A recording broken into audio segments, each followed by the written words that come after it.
my gosh. Stick-to-itiveness, not a thing. Right? So we're talking about liberation from the patriarchy as one of the key concepts of the new contract. And let's talk about how that kind of came to be, right?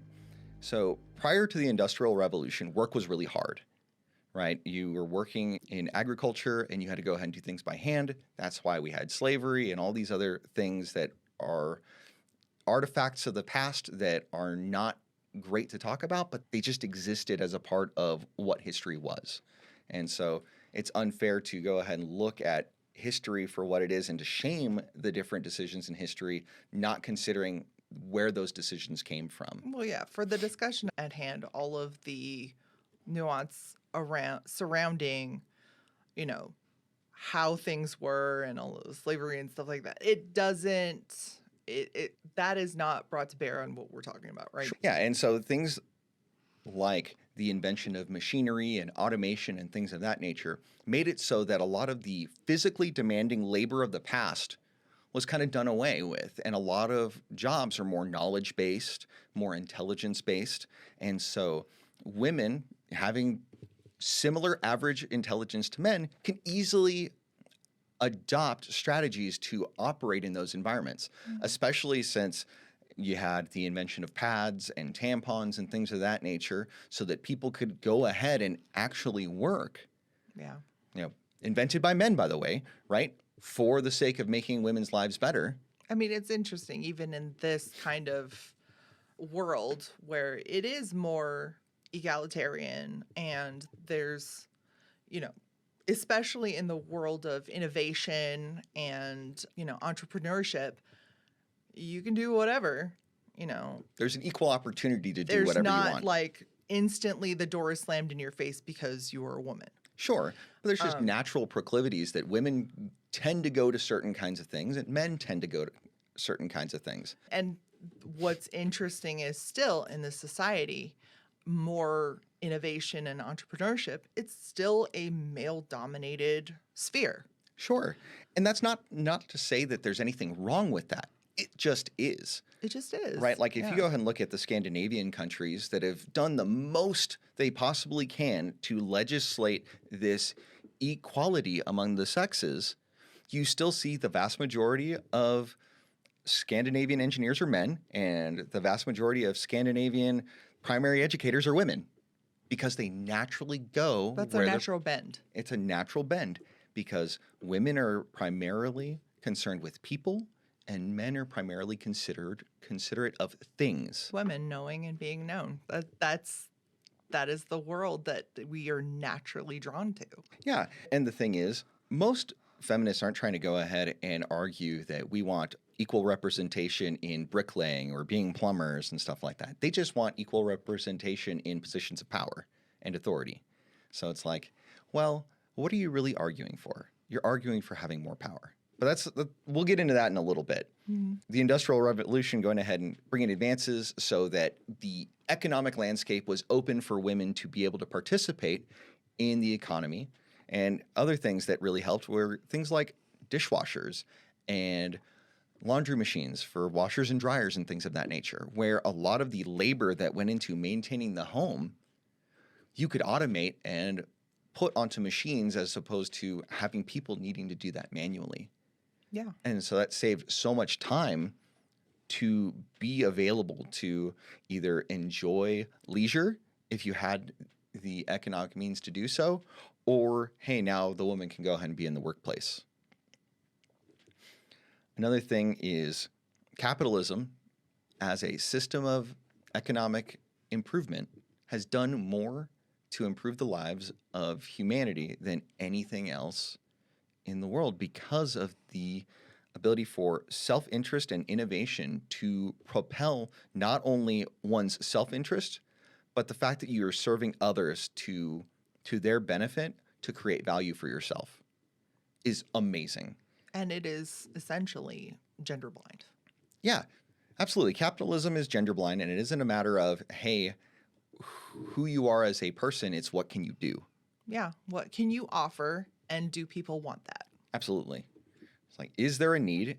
And now that there's things like leisure and excess income and stuff like that that's available for just consumption, we have that luxury now that we didn't have times past. What's interesting to note is that when these progressions in culture, like the sexual revolution and the like women's lib and all of that stuff, those were born out of economies that were relatively good, really good. Right, because every first world country is a capitalist nation, Mm-hmm. right? And things like the welfare state are things that came in and they only really exist in first world nations. Because when, are doing amazing and then stuff goes to ish hits the fan, and then you just have to, all you can think about is your own survival. Food, clothing, shelter. Like, that's it. Sure. You don't have the time to think about, oh, where are we going with this? Oh, hey, I'm a woman and I don't have the opportunities that somebody else does because they're a man. Stuff like that is born of, hey, we're doing pretty awesome. And you have the time and the margin to think about these other things. Yeah, you're not worried about basic survival, is you actually have the time to have like intellectual pursuits, as opposed to worrying about, hey, where's your next meal coming from? Literally. Sure. And I think that once you had things like universal suffrage, so not just like the women's right to vote with the 19th Amendment, like it wasn't like but a couple of decades prior, or the decade prior in some states, that men universally got the right to vote. Yeah. So a lot of times feminists believe that, hey, the right to vote was inherent back to the founding of the country. Sure, for a relatively small group of men that had a stake in the government as a whole, right? Whether they were property owners or things of that nature, where they actually had the right to vote from that. Whereas the idea of universal suffrage, it was really new. It was like beginning of the 1900s kind of thing where that happened. So a lot of times people mistake thinking it was back in 1776 or 1781 that was the thing. No, that's not exactly how that went. Oh, this is really funny.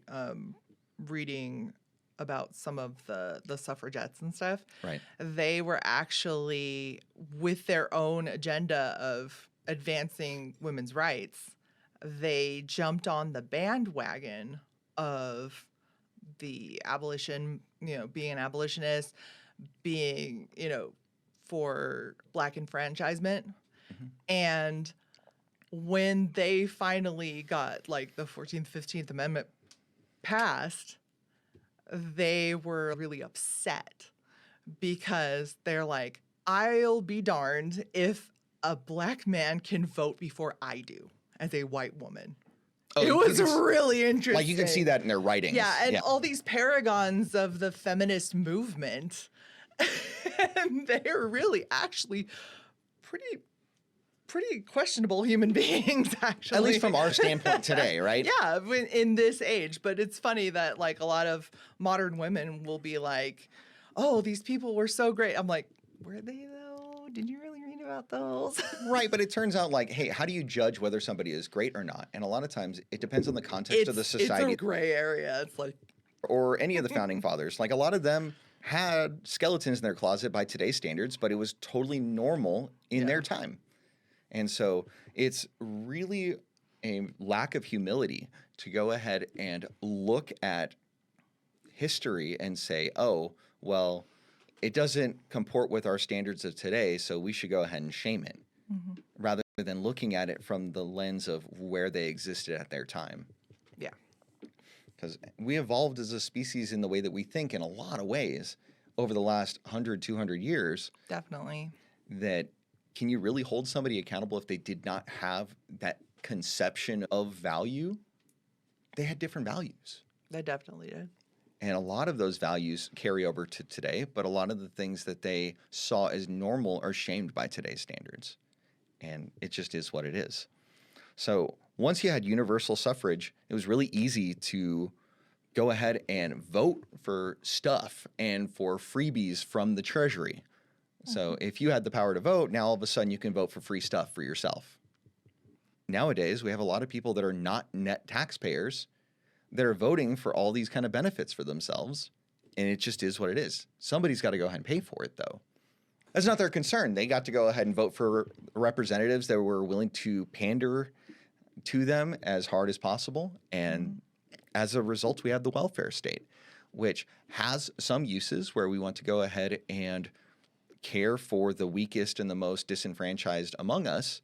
But at the same time, there comes an expense with that, right? Hey, thanks for watching this clip. If you'd like to see more from this podcast, you can go ahead and click here, where the podcast episode is linked in its entirety. If you're new here, you might want to consider subscribing right here. Thanks so much. Make it a great day.